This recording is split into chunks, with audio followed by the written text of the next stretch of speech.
Hello everyone and welcome to my Halloween setup. You guys know I love changing my background seasonally, so here's what you're gonna see for the next month. Hope you enjoy it. Today I am going to be showing you all of the books I'm planning to read this month.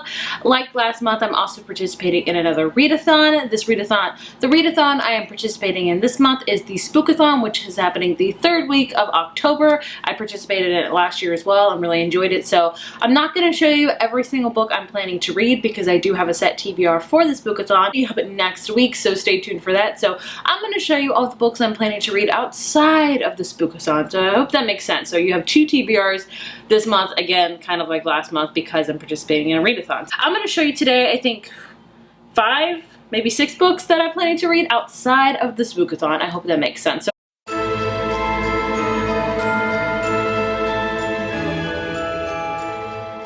First one I'm reading, I actually just finished, which I was not expecting.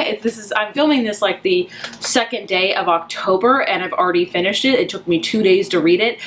It's insane, so forgive me the dust jackets upstairs. This is Pieces of Her by Karen Slaughter. This is my first Karen Slaughter book. It is an adult mystery thriller and I really enjoyed it.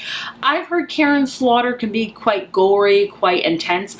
I didn't feel like this one was that at all. I really enjoyed it. This one, all I'm going to tell you about is about a girl named Andy who is a 31-year woman, and she learns a lot more about her mother that she never realized, and she kind of goes on a path of learning what happened in her mother's past. And you know, it's all about the notion, do you really know someone? Do you know all about them? Do you know their deep dark secrets? Do you know things they've hidden? Do you know what they've done?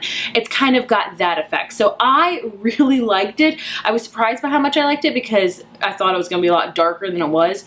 I don't know. I think it is really the fact of mystery. Like, it kept me guessing constantly. I loved the journey that it took. There was a part in it towards kind of a quarter of the way into it, I got very confused and I was like, what is happening? But it all ties up and you understand it, but you have to push through that. But I really liked it. So I know Karen Slaughter has written a ton of other books, so any recommendations by her that you think I will really enjoy, please let me know, because I have to say, I really liked it. Like, this is a big book too. It's like 400 something pages, but every chance I got, I wanted to read it because I wanted to know more would happen, because it also told from present day and also goes back to her mother's past. So it's got that going for it. So yeah, it's very rare I show you a book on my TBR that I've already actually read. So I'm doing really good already. The book I want to read is You by Carolyn Kepnes. That's right, I'm finally gonna buckle down and read this. I have already started the audiobook because a ton of you guys have told me the audiobook is amazing and it's creepy, and you're 1000% correct. So if you haven't heard of You, I'm sure you've had. It's a very popular mystery thriller. Not only that, it's being adapted, or it already is adapted, to a Lifetime show, which I have seen the first episode of because like it correlated where I was with the book, and I have to say I'm already really liking the show. But You is told from the perspective of a stalker named Joe. So Joe works at a bookstore and then he meets a customer named Beck and he becomes obsessed with her, would be a vast understatement honestly, and he like stalks her. He learns everything about her. He does a lot of things, murders, kidnappings, just really scary, intense stuff Joe does. And what's interesting is that this book is told from the perspective of Joe. So throughout the entirety of this book, and especially the audiobook, it ups the creep factor even more. He's like, I'm watching you walk into the store and why are you doing this? So it feels like he's talking to you, but he's really talking to Beck, the main character. But it's just still so insanely creepy. Like, I'm taking my time with pages into it so far on the audiobook wise. It is 400 pages, so it's going to take me a while, but I'm really enjoying it. It's definitely creeping me out, but I could see why it's gotten all the hype. Like, it's there. It's creepy, but it's good. Things off to like a not so scary note, but like fun scary, and that is City of Ghosts by Victoria Schwab. This is a middle grade series by her. I think this is the first book. I don't know how many there's going to be. This is all about a girl named Cassidy whose life is full of ghosts. Like, her parents are ghost hunters and they, you know, travel a lot to hunt ghosts and things like that. And then her parents land a gig hosting a TV show about the world's most haunted places. The family heads off to Edinburgh, Scotland. Oh, I did not know this takes place in Scotland. That's awesome. And Cass meets a girl who shares her gift. What's her gift? Her gift, oh, I think she can see ghosts, and her best friend is a ghost. She can pull back the veil that separates the living from the dead and enter the world of spirits. Interesting. So I think it's all about that. I don't know much about it. It's a middle grade. I'm expecting to it be spooky but not like overly scary. But I just love Victoria Schwab, and I'll just read anything she writes because I love her books so much. And I mean, this is a perfect Halloween read. Like, how could I not read this month? The next book I want to read is Saukerl Girls by Claire Legrand. I don't have my copy quite yet, but this is a YA fantasy series, which, by the way, when I first saw the cover for this, I was enamored, and then I read the description, I was enamored, and for some odd reason, I thought it was about vampires. I don't know why. I think the cover, it looks like the girl in the cover maybe has like vampire teeth, and I thought, vampires. Sadly, it does not. Like, I just want another good vampire series. Like, am I the only one that feels that way? Like, I kind of miss them. But it's not about vampires. I don't know much about this book. I think the only thing that drew me in was I thought it was about vampires, so I was like, sold! But this is like about an island, I think, and we have these girls that keep disappearing, and these girls decide to take vengeance. I don't know much about it. Forgive me on that, but it sounds like just a spooky, intense book, and I want to read it. Could be totally wrong with synopsis. Forgive me if not, but it's kind of vaguely like that, so we're just gonna go with it. The last two books are also YA books. I did not think I was reading this much YA this month, but that's okay. The first one is Sadie by Courtney Summers. I was not planning to read this book, and then I just kept hearing more and more and more about it, and I was like, I have to read it. This book I'm also planning to listen on audiobook, so the chances of me listening to audiobooks a month is kind of but we'll have to see how it goes. Hopefully I'll just fly through them both.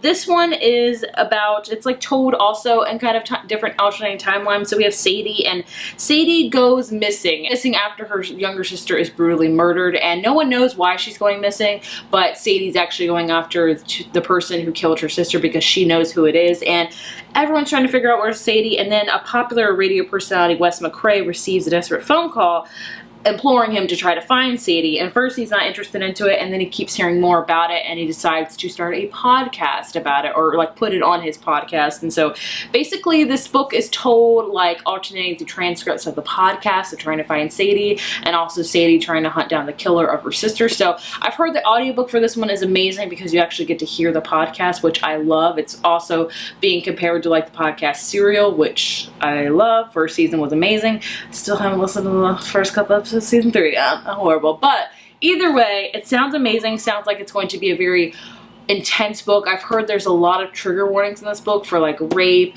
sexual abuse, drug use, a lot of things like that. So I just want to share that with you before even reading it, that I know there are trigger warnings. So I'm excited to read it. It's probably going to scare the crap out of me because I'm scared easily. This book I want to read is Never World Wake by Marisha Pezzles.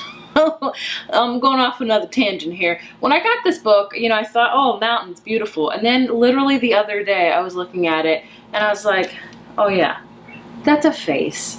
Why am I so stupid that I did not realize that it was a face? Like, it's so clearly visible.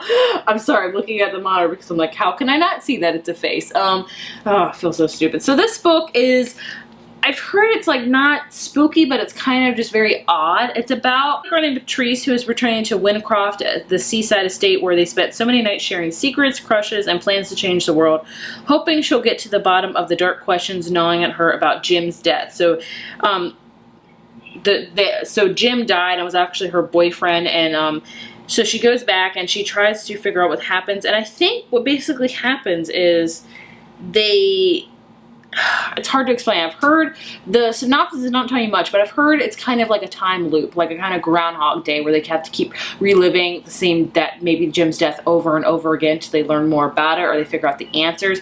I'm not sure about that because it doesn't really say on the book jacket that that's about. So I'm interested for that because a lot of people have really not liked this book, but a lot of people have also given it 5 out of 5 stars. So I'm interested to see where I'm going to fall at in the spectrum of liking or maybe hating this book. I don't know. We'll have to see. Books I'm planning to read for October. Like I said, there's a lot more I'm planning to read, but you have to wait to see what my Spookathon TBR holds. That'll be up next week for sure. If you're planning to read any of these books or have also read them, I would love to hear your thoughts and opinions on them. Please let me know down in the comments what books you're reading for October. A lot of spooky ones, a lot of, I don't know, non-spooky ones. I'd love to hear. If you enjoyed this video, be sure to give it a thumbs up, hit subscribe, and I will see you guys in my next one. Bye.